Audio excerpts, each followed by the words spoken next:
يا جماعة، واش لو كان نقولكم باللي المنتخب اللي راح يواجه المنتخب الجزائري في مارس 2026 ماشي مجرد فريق كرة قدم، بل هو ناجي من لعنة دامت قرن كامل.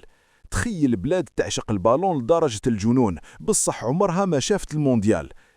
غواتيمالا بلاد المايا والباراكين رايحين يلعبوا للجزائر باش يثبتوا باللي النحس يقدر يتكسر.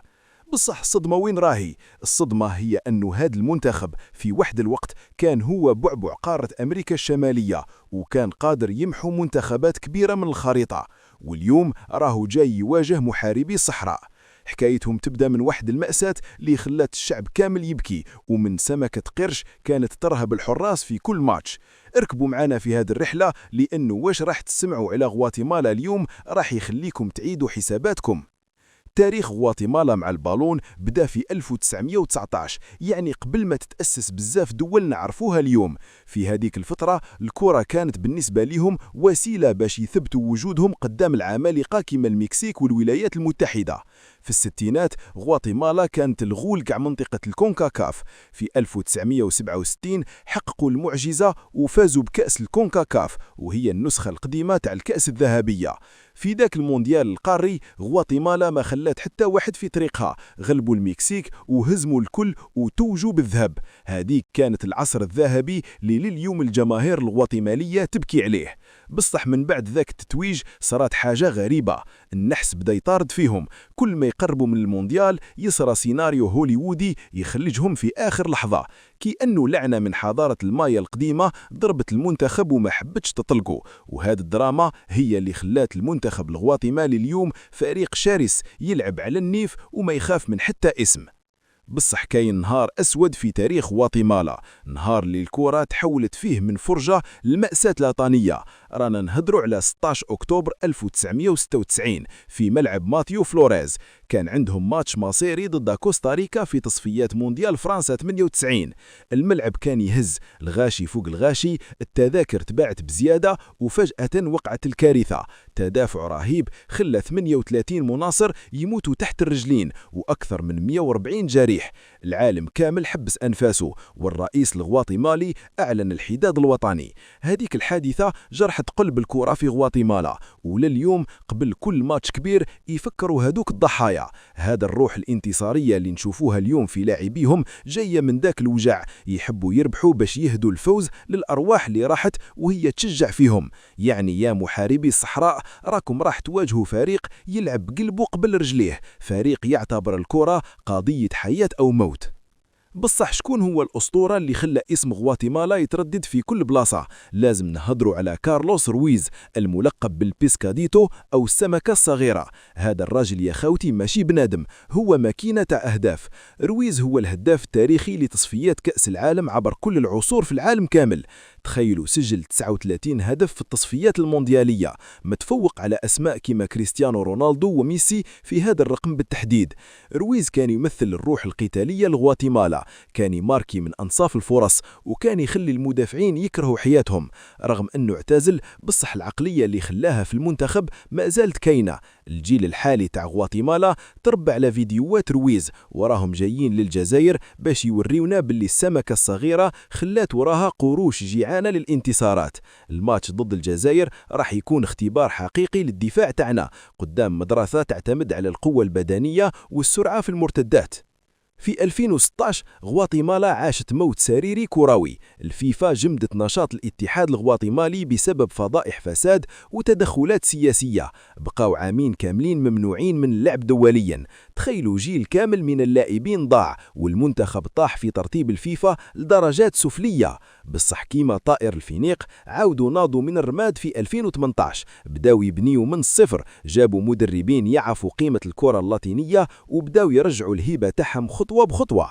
في السنين الأخرى غواتيمالا بدات تزعف في الكبار. في الكأس الذهبية 2023 داروا ماتشات عالمية ووصلوا لربع النهائي، وكانوا قريب يخرجوا جامايكا. هذه العودة القوية هي اللي خلات المنظمين يبرمجوا ماتش ضد الجزائر، لأنهم عارفين باللي غواتيمالا فريق صامت بصح فعله كبير. ما عندهمش نجوم في ريال مدريد ولا ليفربول، بصح عندهم جرينتا تخليك تدوخ.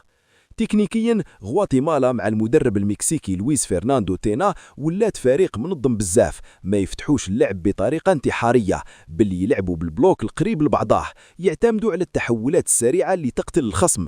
عندهم لاعبين كيما روبيو روبين اللي يلعب في الدوري الأمريكي وأوسكار سانتيز اللي يعتبر نفاثة في الرواق. طريقة لعبهم تشبه بزاف المنتخبات أمريكا الجنوبية المتوسطة، يكسروا الريتم، يربحوا الوقت ويستغلوا أي غلطة من المدافعين. بالنسبة للمنتخب الجزائري هذا الماتش راح يكون فخ إذا استصغرناهم. الغواطيماليين يموتوا على هذا النوع من الماتشات وين يكونوا هما الأندردوغ أو الطرف الضعيف على الورق، لأنهم تما وين يخرجوا السم تاعهم ويصدموا الكل.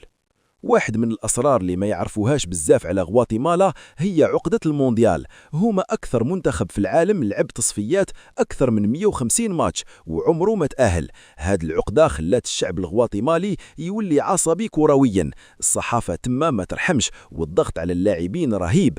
بالنسبة لهم ماتش ضد الجزائر في 2026 هو تحضير مقدس لتصفيات المونديال اللي راح يكون في بلادهم جيرانهم ميريكان والمكسيك وكندا. حلمهم هو يدخلوا للتاريخ لأول مرة، يعني راح يجيوا للجزائر باش يبرهنوا للعالم باللي هما واجدين يكسروا اللعنة. الماتش راح يكون فيه صراع بدني كبير وراح نشوفوا حرارة فوق التيران تشبه للماتشات تاع الأفريق.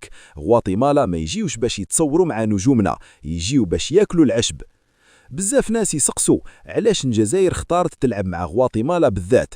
الجواب بسيط، الكرة في أمريكا الوسطى تطورت بزاف، وغواتيمالا هي البروفيل المثالي اللي خلينا نجربوا كيفاش نتعاملوا مع فرق تسكر اللعب وتعتمد على الاندفاع البدني. زيد على ذلك غواتيمالا عندهم جمهور هبيل يتبعهم وين يروحوا. في ميريكان الماتشات تاعهم يكونوا كومبلي، هذا الضغط الجماهيري والاندفاع هو اللي يحتاجه المنتخب الوطني باش يوالف بالضغط العالي. غواتيمالا ماشي فريق تاع استعراض، هو فريق تاع نتيجة، والجزائر في 2026 مع الجيل الجديد محتاجة تحتك بمدارس متنوعة. غواتيمالا هي المدرسة اللاتينية المظلومة اللي حابة تخرج من الظل، والصدام مع الخضراء راح يكون شرارة حقيقية.